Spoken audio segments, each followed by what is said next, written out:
Hi everyone, welcome to Data Science Alive. In this session, we are going to look into different types of pre-processing techniques. The first one will be the missing value, the next one is the categorical data, and the third one is splitting the data for training and testing purpose, and the fourth one is the feature scaling. So what is about missing data? When we receive the raw data, it might have some missing values in it. So we need to fix that issue.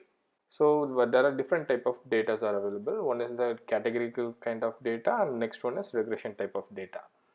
So what is categorical type of data? It's, for example, 1, 2, 3 numerical categories are referred as categorical data, and the continuous variable we refer to as regression data. And the next one is handling the categorical data.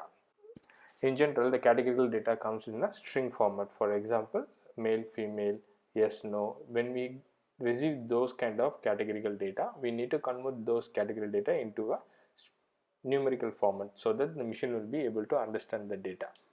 So how to convert these category data, we will find in this session. Also, when we build the machine model, we need to train the model using train dataset, and then we need to test it with testing dataset. This will be covered. And the last topic that will be covered is feature scaling. What is feature scaling? Is to scale the data.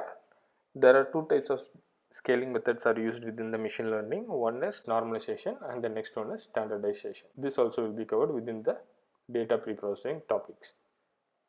Thank you for watching the video. If you like, please subscribe to our channel and click the bell icon for further notification of any new videos. Thank you.